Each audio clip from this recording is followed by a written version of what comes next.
The massive crystal dome of the Galactic Council chamber sparkled under 3 alien suns. Inside, representatives from over 200 species sat in rising circles, their faces lit by the emergency red lights that hadn't stopped flashing for the past 3 days. The air felt heavy with fear. James Anderson, Earth's representative, shifted uncomfortably in his seat. It wasn't designed for human bodies. Few things in the galaxy were. At nearly 6 feet tall and built like the former soldier he was, Anderson stood out among the mostly smaller, more delicate alien species. The High Speaker, a tall, willowy being with silver skin, raised all 4 of its hands for silence. "The reports from the outer systems are clear," it said, its translator making the words echo through the chamber. "The swarm has consumed 3 more worlds. Our best weapons have failed. Our strongest ships have fallen." Anderson watched as images appeared in the air above them. Entire planets covered in writhing black masses. Ships being torn apart by creatures that seemed to ignore the laws of physics. His hand tightened on his datapad. "The bright empire has fallen," announced a blue-skinned delegate, their voice trembling. 10 billion souls, gone in a week. The chamber erupted in fearful whispers. One by one, the most powerful civilizations in the galaxy admitted defeat. The technology lords of the ring systems, with their robot armies, overwhelmed. The energy beings of the Cloud Nebula. Their mighty force-field cities had been devoured. But Anderson noticed something interesting. A pattern in the data that kept scrolling across his screen. He stood up, his chair scraping loudly in the sudden silence. "Speaker, I request permission to address the council," he said, his deep voice carrying naturally through the chamber. Several delegates flinched. Humans were known for being loud. "Granted, Representative Anderson," the High Speaker said, "though I fail to see what Earth could offer in this crisis. Your world is barely past its first space age." Anderson smiled, not the diplomatic smile he usually wore, but the fierce grin of a predator. Several nearby delegates shifted away nervously. "You're right that Earth is young to space travel," he said, walking down to the central platform. "But you're all missing something obvious in these reports. The swarm is targeting your most advanced worlds first. They're eating through your automated defenses, your energy shields, your robot armies. But look here." He gestured, and the hologram changed to show a small farming colony. "This world," he said, "attacked 2 weeks ago. But they withdrew. Why? Because they met something they couldn't easily defeat: manual laborers, people who fought back." The chamber grew quieter. Anderson continued, his voice gaining strength. "You've all evolved past the need for physical combat. Your bodies are adapted to easy lives, protected by your technology. But humans—" He laughed, and the sound made several delegates jump. "We come from what you call a death world." Images of Earth appeared, hurricanes tearing through cities, volcanoes erupting, soldiers fighting through jungle warfare, athletes performing incredible feats of strength. Our gravity is higher than 90% of inhabited worlds. Our temperature swings would kill most of your species. We evolved as pursuit predators, able to run our prey to death under a hot sun. Our bodies can survive radiation that would kill most of you. We heal from injuries that would be fatal to your kind. And most importantly," he paused, looking around the chamber, "we never, ever give up." The High Speaker's silver skin rippled with interest. "What exactly are you suggesting, Representative Anderson?" "I'm suggesting that while your technology is failing against the swarm, you have something better available. A species evolved to fight, to survive, to adapt. A species that still remembers how to wage war without relying solely on machines." Anderson's eyes gleamed. "You need heroes. Earth has millions of soldiers, workers, and fighters who would volunteer. We've spent our entire history preparing for threats like this. We just didn't know it." The chamber burst into discussion. The High Speaker raised its hands again for silence. "You would commit your people to this fight, even knowing the casualties the swarm has inflicted?" Anderson's face grew serious. "On Earth, we have a saying: The only thing necessary for the triumph of evil is for good people to do nothing. We're not going to sit by and watch the galaxy fall. Not when we can fight. The High Speaker was quiet for a long moment. Then it bowed, all four arms crossed over its chest. Then, Representative Anderson, I believe Earth's time has come. Send out your call. Show us what these Deathworlders can do. Anderson nodded and pulled out his communicator. It was time to show the galaxy what humanity was really capable of. The United Defense Force headquarters in Geneva buzzed with activity. Screens on every wall showed news from across Earth. Alien threat confirmed. Humanity called to arms. Earth's greatest challenge.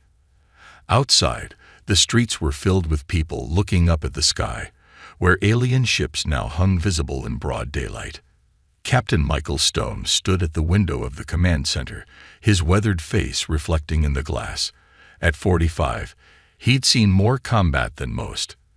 Afghanistan, Mars colony crisis, the asteroid belt conflicts. But this was different. This was humanity's first real test against an alien threat. Captain, a voice called from behind him. The briefing is starting. Stone turned to face the room. 50 of Earth's best military commanders sat waiting. Some wore crisp uniforms, others battle-worn combat gear. All of them had been chosen for their experience in impossible situations. General Roberts, her gray hair tied back tightly, stood at the front. "Ladies and gentlemen," she said, "what you're about to see is classified." She gestured, and a hologram appeared, courtesy of their new alien allies. It showed the swarm in action. The room went quiet. They watched as advanced alien weapons bounced harmlessly off the black, shifting masses. Force-field cities crumbled. Robot armies were torn apart and absorbed. "Well," Stone said, breaking the silence, "at least we know why they need us." A few nervous laughs rippled through the room. The general nodded. "The Galactic Council has provided us with their technology. Ships, weapons, armor, things we've only dreamed of. But they need our strength, our resilience, and most importantly, our experience in physical combat." She changed the display to show new images.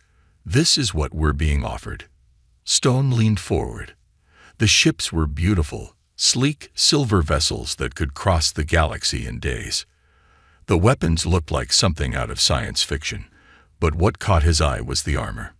"The aliens can't use these effectively," Roberts explained. "Their bodies are too fragile for the forces involved. But us." She smiled. "We were born ready for this." A hand raised in the back. "What about the casualties we've seen? Those things tore through advanced civilizations like paper." "Good question." Stone spoke up. "But look at how they did it." He walked to the front, pointing at the footage. "They target technology first, disable the automated defenses, then overwhelm with numbers.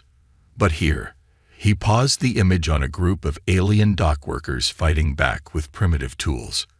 "They retreated. They don't like direct combat. And direct combat is what humans do best." The room filled with determined nods. This was their element. "We're calling it Operation Deathworld," Roberts continued. "The first wave will be volunteers only. Captain Stone will lead the initial response team. Your job is to prove what humans can do. Show them why Earth's gravity and harsh conditions made us the perfect warriors for this fight." Stone looked around the room. "This isn't going to be like any war we've fought before. We're not just fighting for Earth. We're fighting for every civilized world out there. But remember this. Everything that made them call us primitive. Our strength, our aggression, our ability to survive. Those are now our greatest weapons." The briefing continued with tactical details, but Stone's mind was already on the challenge ahead. He'd trained troops for years, taught them how to survive in the worst conditions Earth could throw at them. Now those skills would be tested against an enemy that had the galaxy's most advanced species running scared. As the meeting ended, Roberts pulled Stone aside. "The alien observers arrive in an hour. Show them what we can do." Stone nodded, already planning the demonstration in his head. The aliens thought Earth was a harsh, dangerous world that bred savage warriors. Well, they weren't entirely wrong. But they were about to learn that those same conditions had also bred something else. Heroes who never gave up, no matter the odds. It was time to show the galaxy what humanity's primitive strength could really do. The alien ship's corridors felt too tall and too bright for Lieutenant Emma Ross as she ran toward the sound of fighting. Her boots, designed for Earth's gravity, left small dents in the metallic floor. Behind her, 20 human soldiers followed, their heavy footsteps echoing through the ship. "Contact in 30 seconds," she called out, checking the alien scanner on her wrist. The device was amazing. When it worked, right now, it showed a mass of black shapes moving through the ship's cargo bay ahead. The swarm had attacked this supply station an hour ago. The alien crew had retreated, their automated defenses already failing. But now humanity had arrived, and they were about to show the swarm something new. "Remember," Ross said as they reached the cargo bay doors, "these things have never fought humans before. Let's show them why that was a mistake." The doors slid open. The cargo bay was massive, its ceiling lost in darkness above. And moving through it was a writhing mass of black shapes, the swarm. They looked like a mixture of insects and shadows, their bodies shifting and changing as they moved. "Open fire," Ross ordered. The human soldiers unleashed their weapons, a combination of Earth's best projectile guns and alien energy weapons.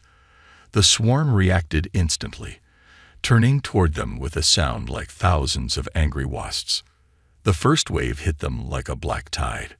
Ross felt something try to burrow into her armor, but the reinforced plates held.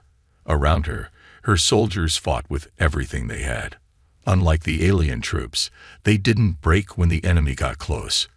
They didn't retreat when their high-tech weapons failed. Instead, they did what humans did best. They adapted. "Switch to incendiaries," Ross shouted, pulling out her flamethrower. The cargo bay lit up with fire, and for the first time, they heard the swarm make a sound like pain. That's when Ross noticed something strange. The swarm was trying to use its usual tactics, the same ones that had devastated alien forces. They were attempting to interface with technology, to override systems, to cause panic through neural links. But humans didn't rely on neural links. Their armor was purposely simple. And panic. Ross felt her heart racing, adrenaline pumping through her veins, but it wasn't stopping her. If anything, it was making her fight harder. "They can't handle our adrenaline," she realized, switching to her combat knife as a swarm creature got too close. "Our body's stress response is toxic to them." The battle turned into something primitive and fierce. When energy weapons failed, humans used fire. When fire wasn't enough, they used fists and combat knives. The swarm, used to fighting technologically dependent species, found itself facing creatures that could match its physical presence. "Push them back," Ross ordered, seeing the swarm hesitate for the first time.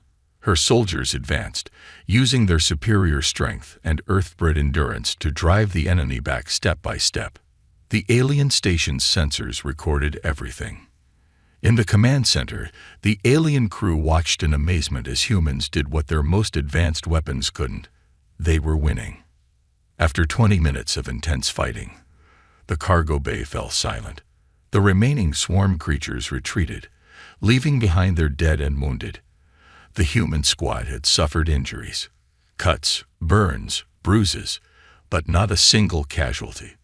Ross stood in the middle of the cargo bay, breathing hard but standing tall. Her armor was scratched and dented, her weapons nearly empty, but she was smiling.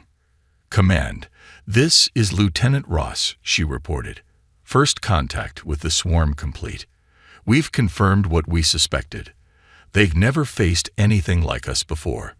She looked around at her troops, who were already helping each other with basic first aid, checking weapons, preparing for the next fight. This was just the beginning, but they had proven something important. The galaxy had called for heroes, hoping for a miracle. Instead, they got something better. They got humans with all their strength, determination, and ability to survive against impossible odds. Send the data to Captain Stone, Ross added. Tell him we found their weakness. They don't know how to fight enemies who aren't afraid to fight back. The research facility on Mars buzzed with activity as humans and aliens worked side by side. Captain Stone walked through the main laboratory, ducking under pipes and stepping over cables. Around him, Earth's best engineers worked with alien scientists, combining their knowledge in ways never before possible. "Captain, you need to see this," called Dr. Tom Walker, his face lit by holographic displays. The young scientist had been a video game designer before the war. Now he was helping design the most advanced combat system ever created. Stone walked over to a large testing chamber.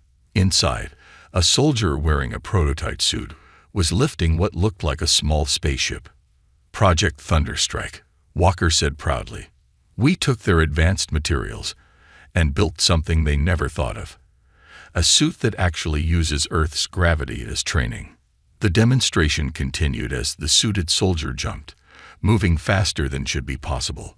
The aliens in the room watched with their strange eyes wide open. "Most species build suits to make things easier," Walker explained.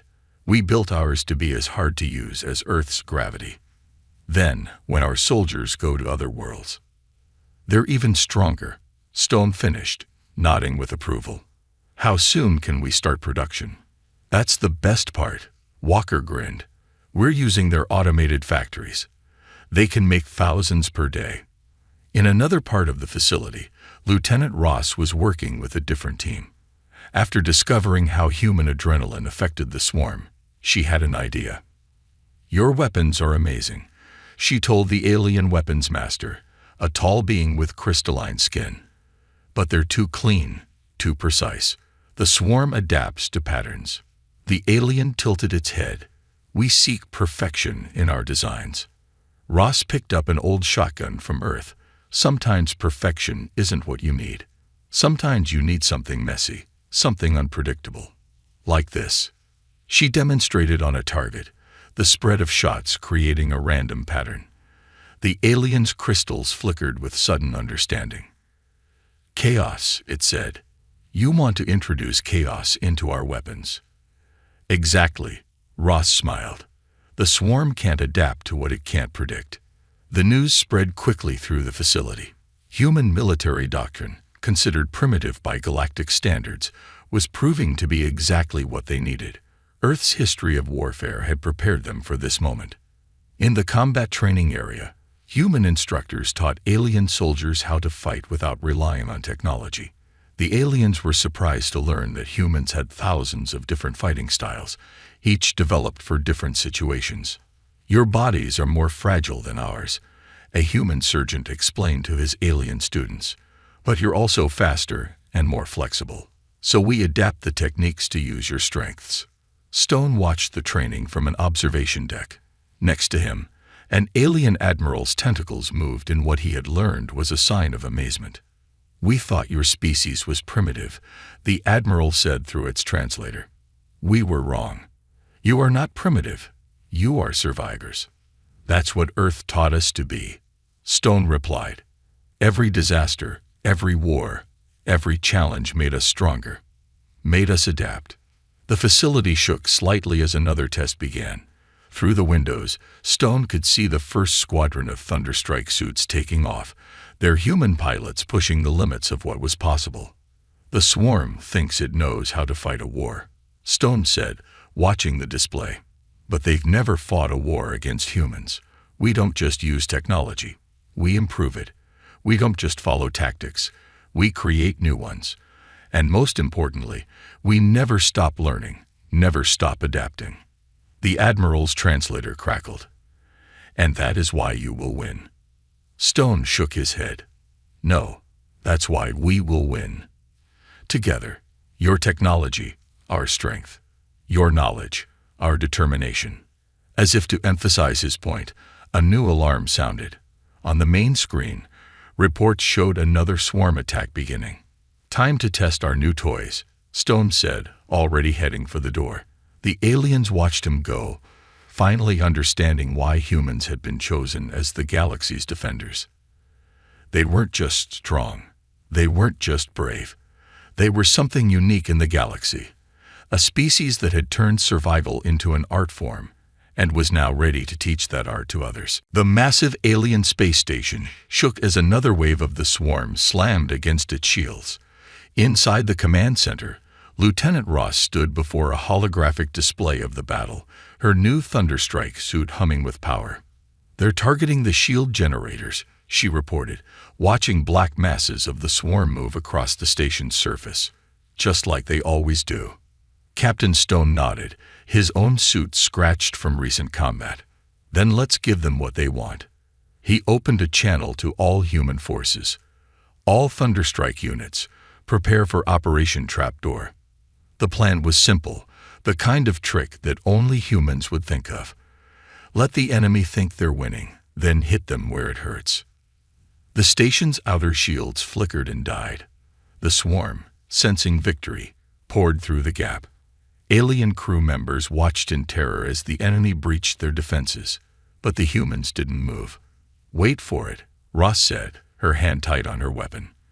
The swarm creatures filled the space between the outer and inner shields, their black bodies blocking out the stars. "Wait for it. Now," Stone shouted. The inner shield snapped on at maximum power, trapping the swarm in a giant energy bubble. At the same time, every airlock in the outer hull opened. The vacuum of space pulled at the swarm, but that wasn't the real surprise.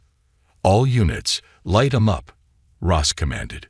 500 Thunderstrike-suited humans launched from hidden ports, their new weapons blazing. The swarm, trapped between shields and space, faced something they'd never encountered: warriors who could fight in vacuum as easily as in atmosphere. "Remember your training," Stone called as he led the charge. "They can't predict what they don't understand." The human soldiers moved like they were born in space, their Earth-trained muscles making them incredibly strong in zero gravity. They fought with a mix of high-tech weapons and brutal hand-to-hand combat, their suits protecting them from both vacuum and the swarm's attacks. Ross led her team straight toward the largest concentration of enemies. The swarm tried to interface with their suits, but found only basic systems and determined human minds. They tried their neural attacks, but human adrenaline turned their own weapon against them. "Push them back," Ross shouted, firing her chaos pattern energy weapon. The unpredictable blast patterns tore through swarm defenses that had evolved to stop precise alien weapons. The battle raged for hours. Humans fought until their weapons ran dry, then used their suits' enhanced strength to tear into the enemy. When the swarm adapted to one tactic, the humans simply changed strategies. In the command center, alien observers watched in amazement. They saw humans continue fighting despite injuries that would have killed their own species. They saw soldiers protect each other with a ferocity that seemed impossible. "Second wave, move in," Stone ordered, and a fresh group of human fighters joined the battle. The swarm, for the first time in the war, began to retreat. But Ross had noticed something during the fight. "Captain," she called over the comm, "they're not acting randomly. They're following orders. There's a control center somewhere." Stone checked his suit's sensors, combining data from dozens of battles. "There," he said, marking a point in space where swarm movements seemed to originate. "That's where we hit them next." The battle for the station was winding down. The remaining swarm forces were being hunted through space by determined human warriors. But this victory was more than just saving one station. They had found the enemy's weakness. As Ross helped secure the station, she looked out at the stars. The swarm had thought they were invincible because they could adapt to any technology. But they had never faced an enemy that combined advanced weapons with pure human determination. "All units, report casualties," Stone called. The numbers came in. Humans had suffered injuries, but their casualty rate was a fraction of what the aliens had faced. The Thunderstrike suits, built to human specifications, had performed beyond expectations. In the command center, the alien admiral approached Stone. "You have done the impossible. it said through its translator. Stone shook his head. No, we just did what humans always do. We found a way to win. The Admiral's gesture showed respect. Then perhaps that is why your species was chosen. Not just for your strength, but for your ability to do the impossible. Ross joined them, removing her helmet. The impossible. She smiled. For humans, that's just another word for hasn't been done yet. The medical bay of the human carrier ship Terran Hope was full. Doctors and medics rushed between beds, treating wounds that made even seasoned alien physicians step back in shock. Yet despite their injuries, none of the human soldiers stayed down for long. Captain Stone walked through the rows of beds, his Thunderstrike suit's left arm missing below the elbow. The suit had saved his life when a swarm creature tore through his armor, but the price had been high. He stopped at each bed, speaking quietly to his troops, boosting morale. "Sir," a voice called. He turned to see Lieutenant Ross approaching, her face bearing fresh scars, but her eyes still fierce. "The final scan results are in.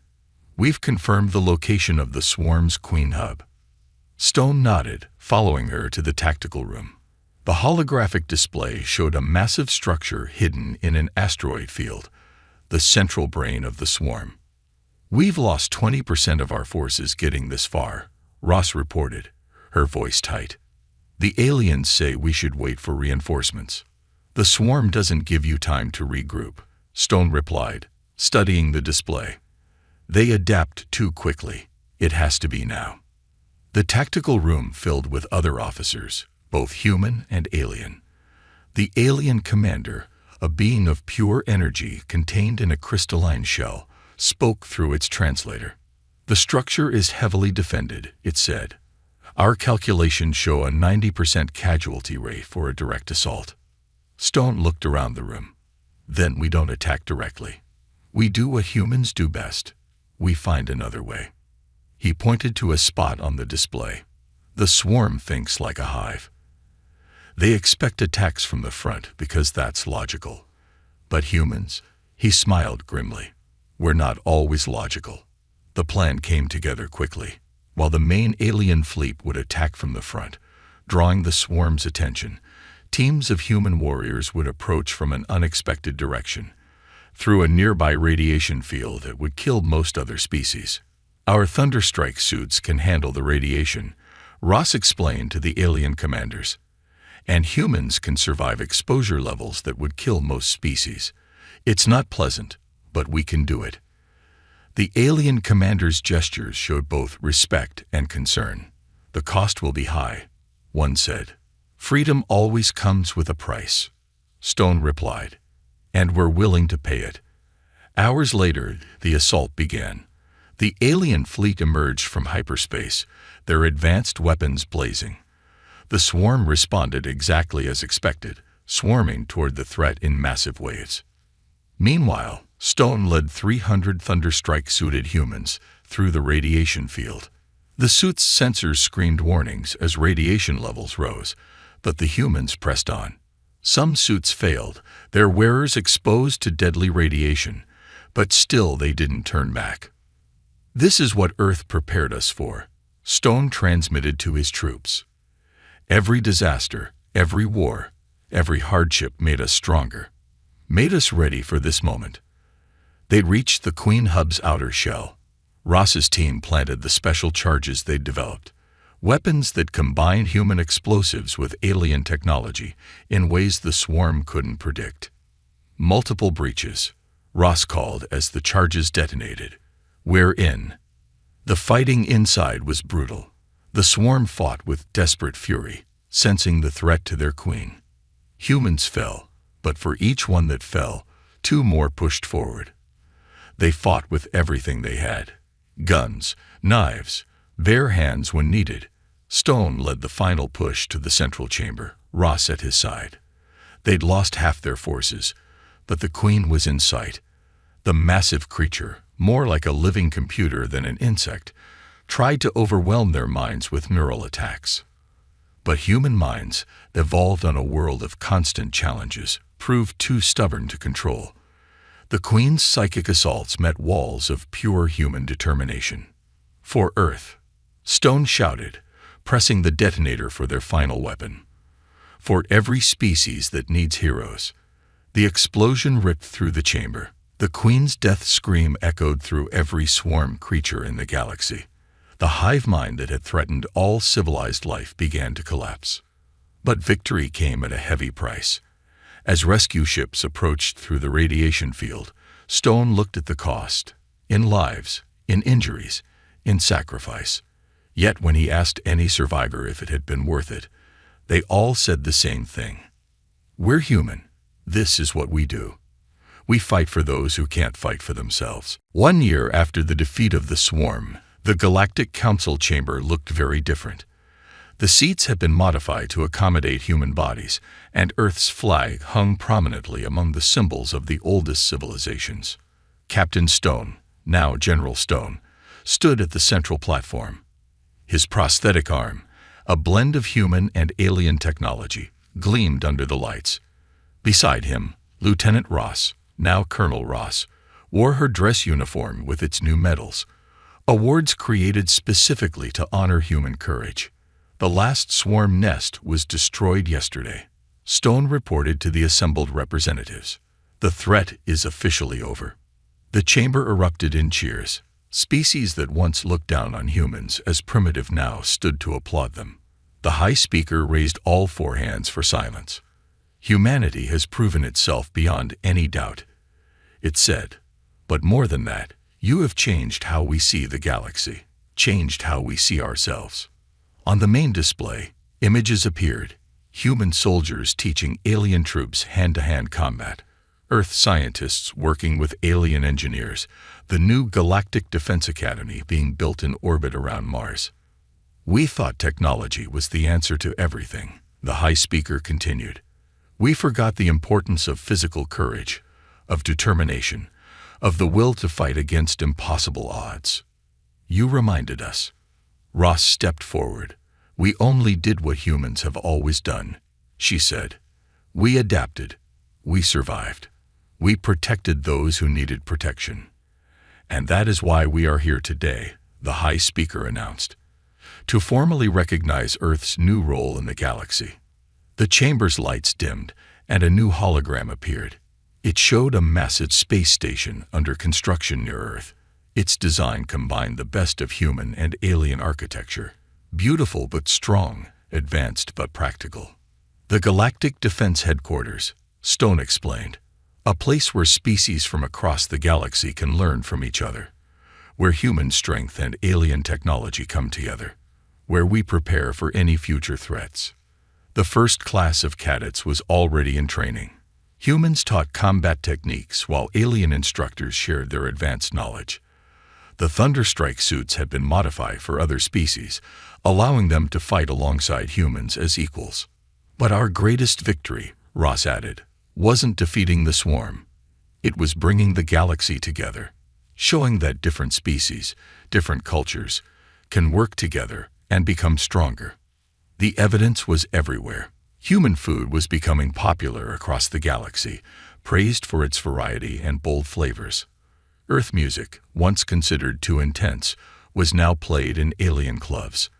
And more importantly, trade and cultural exchange were flourishing. The galaxy called for heroes, Stone said, looking around the chamber.